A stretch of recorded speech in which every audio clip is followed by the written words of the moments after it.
Bonjour à tous, c'est Nicolas Tesla. Aujourd'hui, on se retrouve pour un tuto flash mise à jour. J'ai enfin reçu la 2023.12.1.1.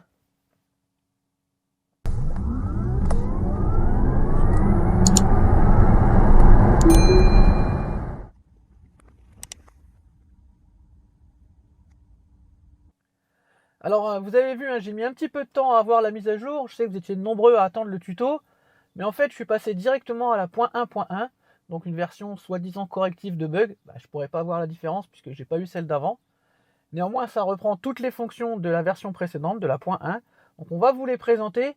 Il y a pas mal de choses dans cette mise à jour assez intéressantes. Et comme d'habitude, il y a les choses écrites et puis il y a les petites astuces à Nico. Donc on va directement se retrouver sur l'écran pour parler de toutes ces nouveautés. Alors, première nouveauté qui était attendue par énormément de monde, être capable de modifier la taille du texte, c'est-à-dire d'augmenter la police d'écriture. Et bien malheureusement, je vais vous refroidir tout de suite, cette fonction, même si elle est implémentée, elle n'est pas disponible en français. Donc c'est un peu étrange, franchement, des fois, les programmeurs, je ne comprends pas comment ils fonctionnent, parce que augmenter une taille de caractère, pour moi, il n'y a aucun rapport avec la langue. Peut-être une subtilité que je ne connais pas, vous me direz en commentaire. Néanmoins, si vous êtes dans un affichage dans une autre langue, par exemple l'anglais, je vous mets ici les deux captures d'écran, vous pourrez modifier la taille et effectivement, il y a une vraie différence de taille de caractère. Pour certaines personnes, ça sera plus lisible quand même en augmentant cette taille de caractère, mais pour nous, en français, ça ne fonctionne pas, donc bien dommage. On passe directement au point suivant, qui est la recherche au niveau de l'interface. Quand on clique sur le menu voiture, on a maintenant une fonction directement rechercher. Je m'explique, on va dans le menu voiture et on a ici l'icône rechercher. On peut cliquer dessus et par exemple, si on veut taper la fameuse taille du texte, on tape texte et on arrive directement à l'endroit où ça fonctionne. Et donc on voit bien que malheureusement pour nous, c'est non supporté dans la langue actuelle.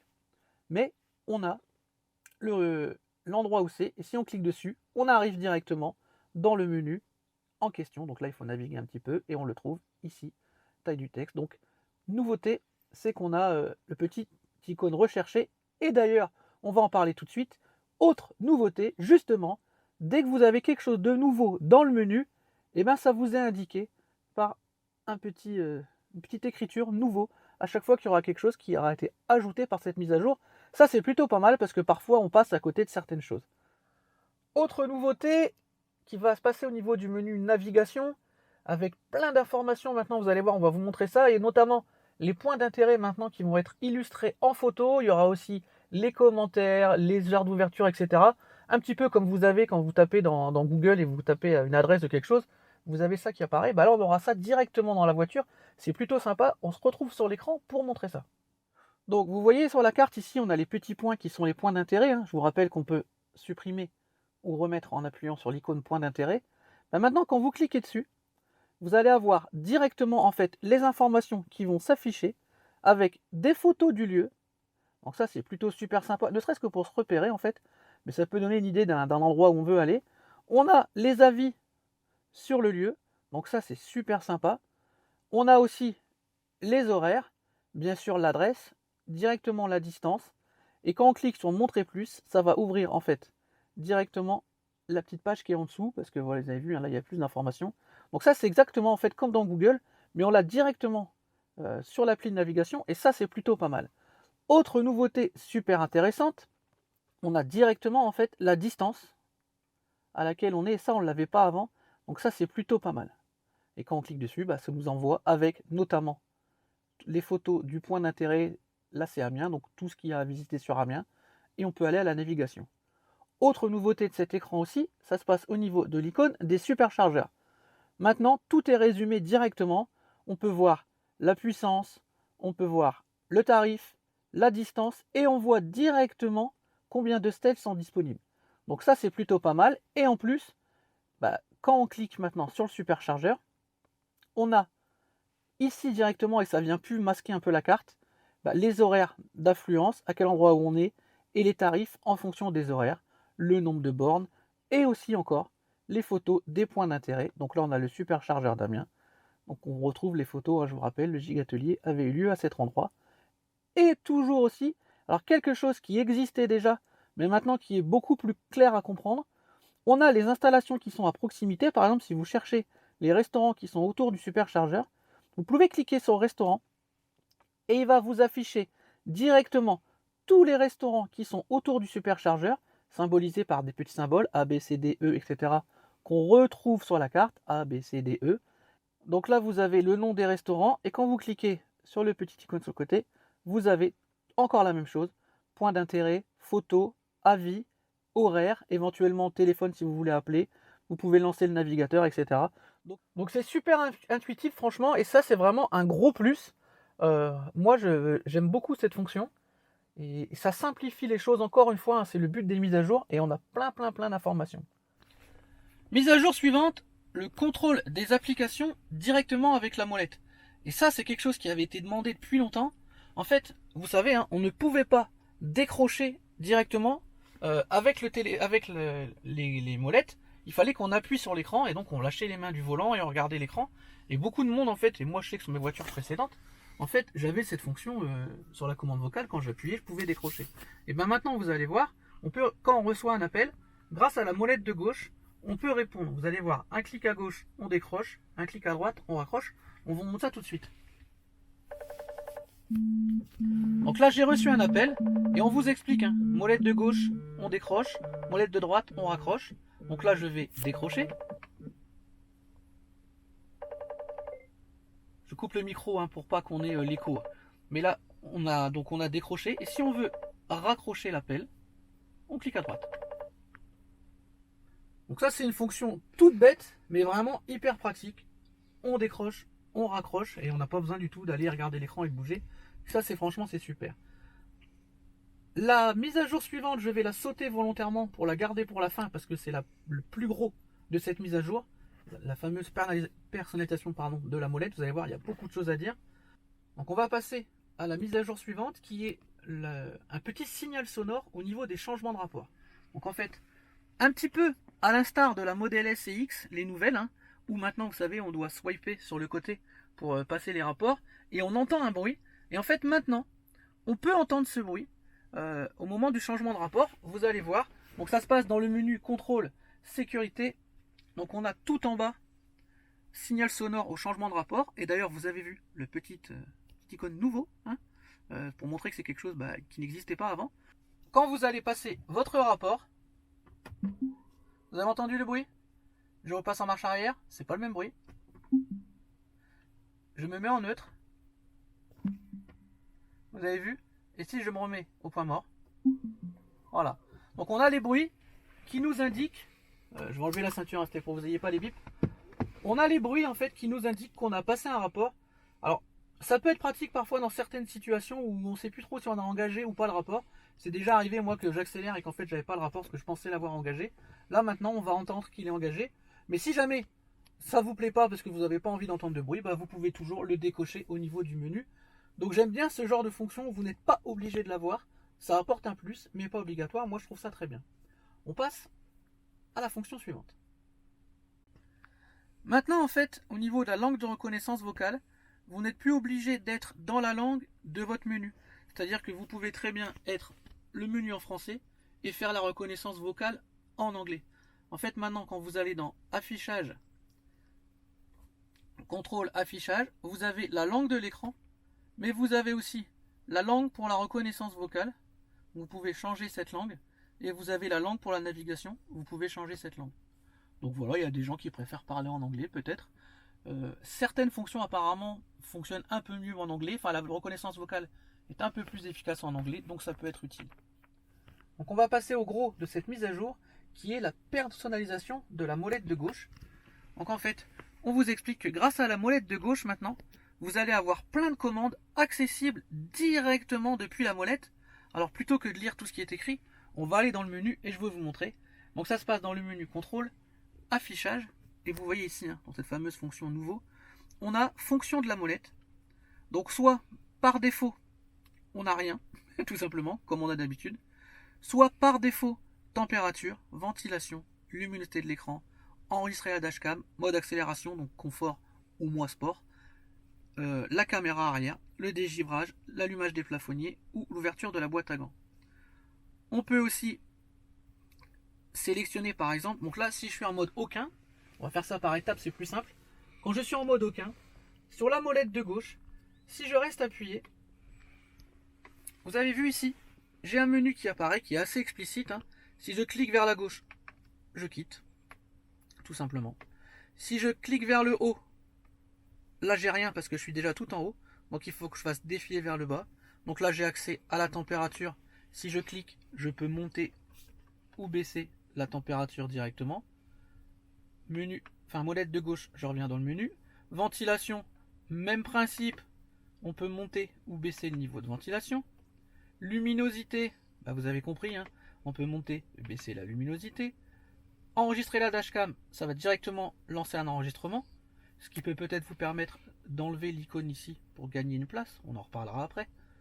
Le mode accélération, confort ou sport, parce que moi j'ai le mode boost, mais vous ça sera confort ou standard. Alors vous avez vu, dès qu'on ne reste plus appuyé pendant un moment, ça enlève le menu. Caméra, ça vous lance directement les caméras, donc ça c'est plutôt pas mal. Dégivrage, ça lance le dégivrage, plafonnier, ça allume les lumières, et boîte à gants, ça ouvre la boîte à gants. Donc moi j'ai un code PIN, ça va pas l'ouvrir tout de suite. Là si j'arrête d'appuyer, au bout de quelques secondes, le menu va disparaître. Donc petite subtilité, vous allez toujours rester sur le dernier mode sur lequel vous étiez auparavant. C'est-à-dire là moi si j'étais sur le mode accélération, on va vous montrer à l'écran.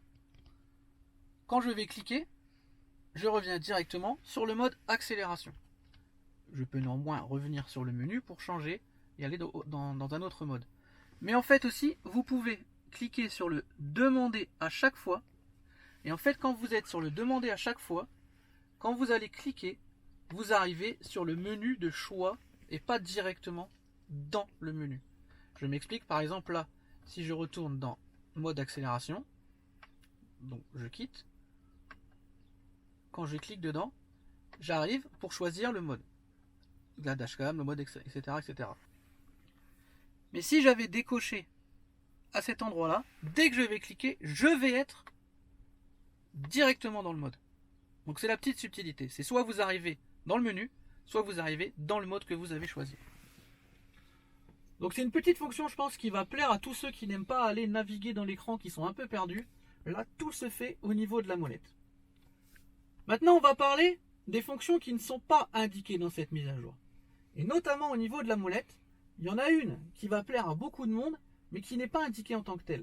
En fait, vous allez pouvoir gérer les essuie-glaces avec la molette.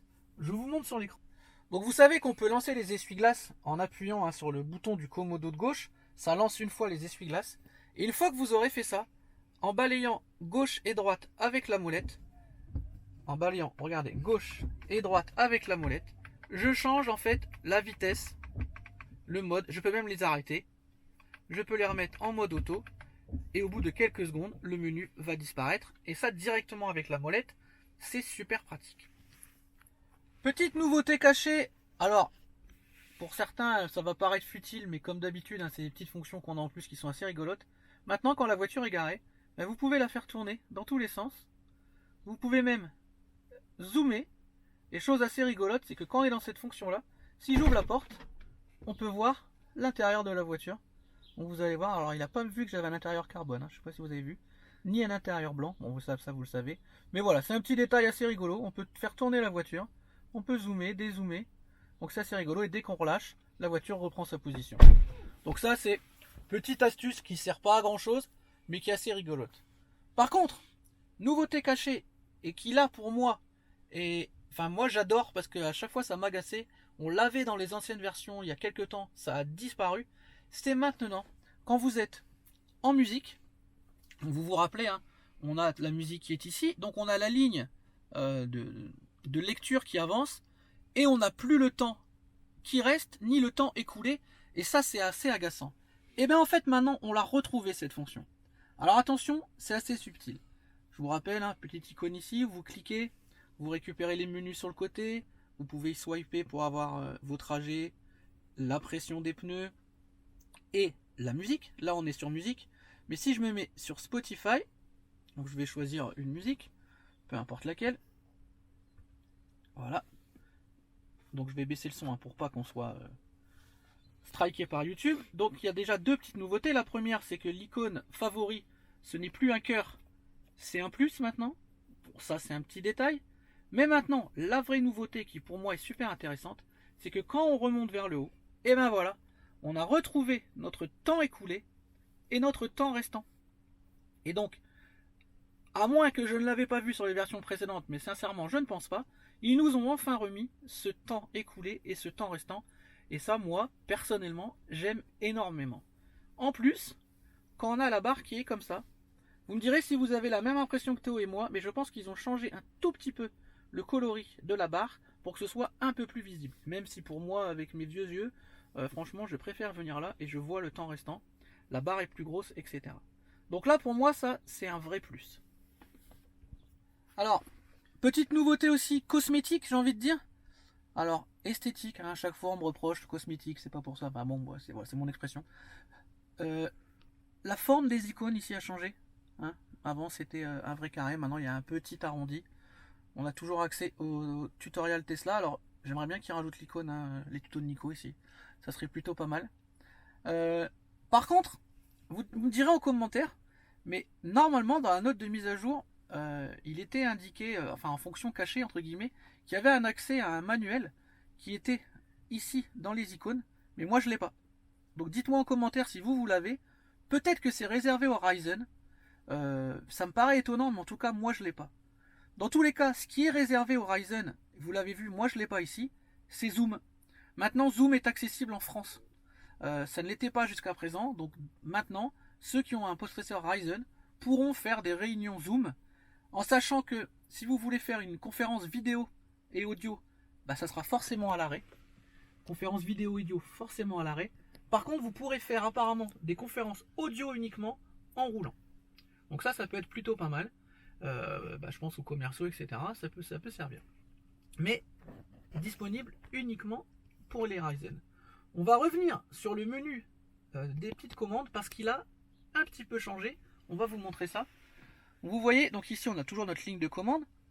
Maintenant, quand on clique dessus, on a l'icône personnalisée qui nous explique qu'on peut faire glisser les icônes vers les applications en dessous pour venir les installer. Alors sachant qu'attention, ça remplace. On peut venir les changer. Donc ça, c'est plutôt pas mal. Mais surtout, la grosse nouveauté maintenant, c'est qu'en fait, ils sont cliquables directement. C'est-à-dire que quand je clique sur ce menu, je peux lancer le menu essuie-glace s'il est apparu. Auparavant, ça ne fonctionnait pas, il fallait venir le faire descendre. Donc c'est tout bête, mais en fait, ça vous permet en fait d'avoir directement des icônes accessibles plus vite. Donc c'est plutôt pas mal. Donc il n'y a plus besoin de rester appuyé comme on faisait avant pour lancer ce menu. Ça fonctionne toujours, mais en fait, il n'y a plus besoin. Vous pouvez maintenant prendre les icônes et venir les descendre directement.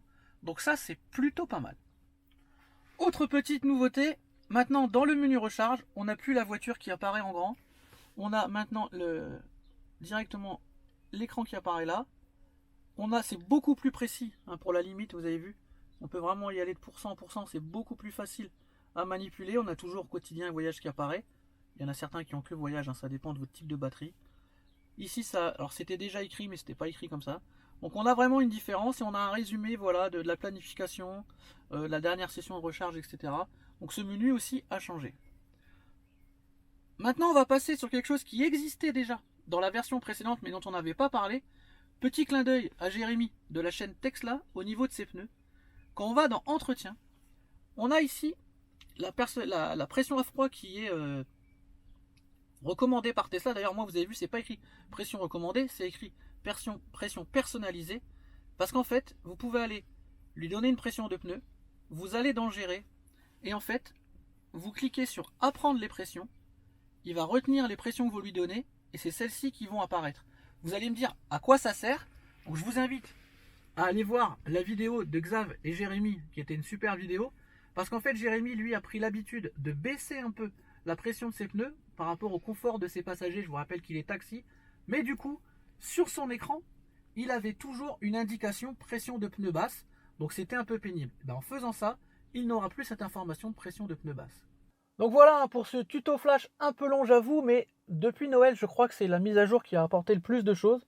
Donc vraiment encore un grand merci pour tous les messages. Et on se dit à très bientôt pour d'autres vidéos et d'autres tutos sur la chaîne Nikola Tesla. Bye bye.